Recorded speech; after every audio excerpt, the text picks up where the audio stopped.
Dagda Yimp, agus dá fáilte romh is mis an Scaly Beag. Hello and you're very welcome. I'm the little storyteller. Coming to you from our Live at 5 session here today, and it has been brilliant. I know you hear me say that all the time. If you're watching these videos, you've missed out on an absolute corker because once again, we have had some fantastic shares, some really, really good engagement, and I laughed lots. Because people have so many funny stories when it comes to animals. We were talking about native Irish animals and people's interactions with them, from climbing into a field to cuddle a cow, only to realize at the last minute it's a bull, from kind of your first experience in Ireland where you're like, okay, I'm going to have a nice bath, and then the largest incy wincy spider you've ever seen coming down and crawling all over you, to donkeys, and how you just drive around Ireland and there's donkeys. So Ireland is a beautiful, beautiful thing, and I'm biased, 100% biased. Oh, also, yes, the largest foxes, probably in Europe, if not the world, exist in Ireland, mainly because they have no natural predators. We used to have bears in Ireland. We don't anymore, unfortunately. We don't. We used to have wolves in Ireland. We don't anymore, unfortunately. So all of this stuff we have talked about and we've shared about. But one thing that came up time and again was cows. And so for that, I have a story that I would share with my community about cows, because it covers a number of different areas, uh, specifically about my relationship with Laura and my partner in business, life, and crime, not crime. No, we don't do crime. And partner at the Irish Pagan School. So a long, long time ago, um, I'm talking about years now, before Laura and John were a thing.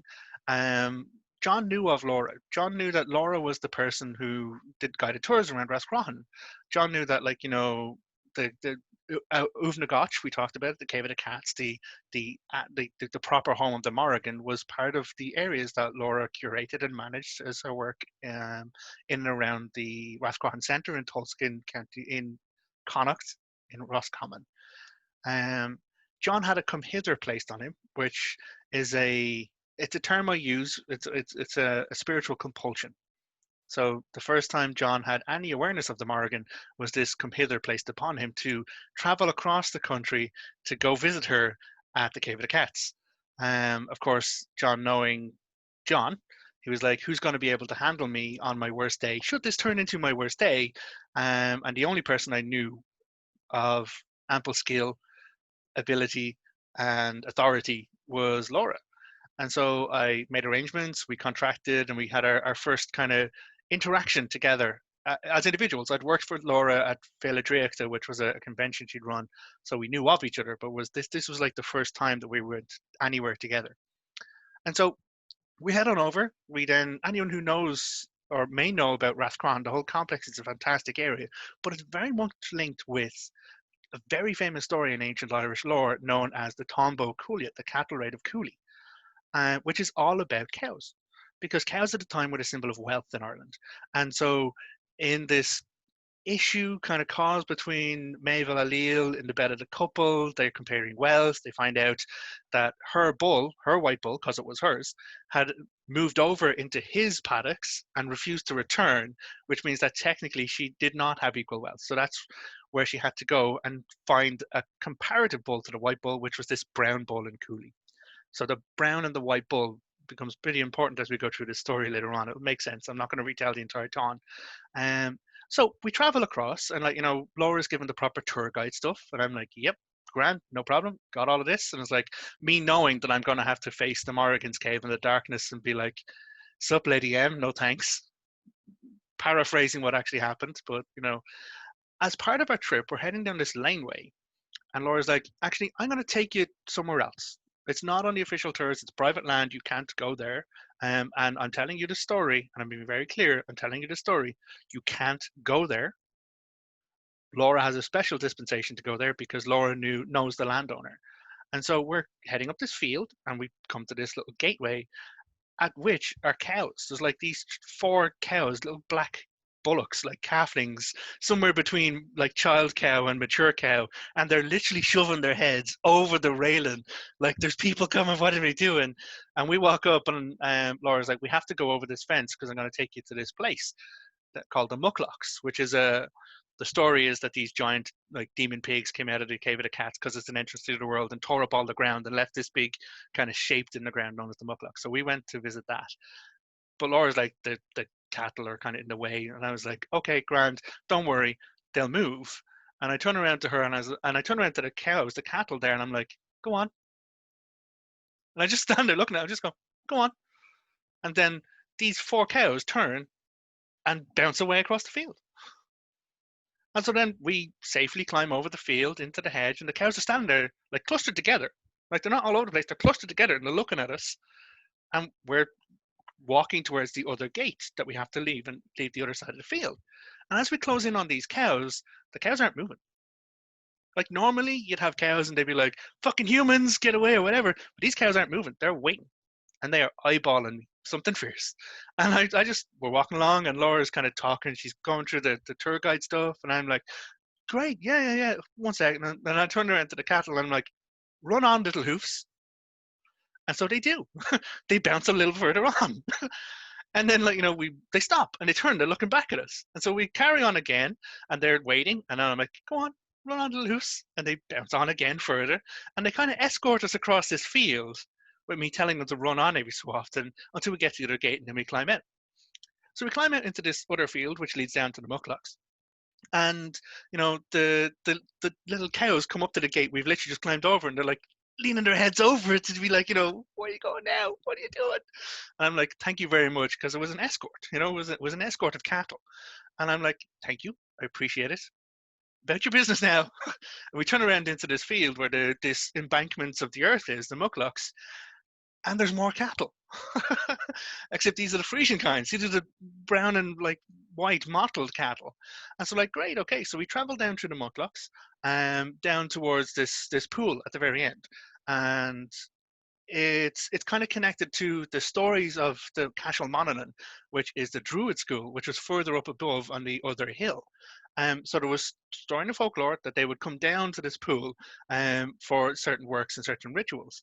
And Laura referred to it as the death pool because there's a lot of death energy about it. So we arrive at this, and it's an embanked area that goes down to this pool. And growing out of the side of this embankment is a tree.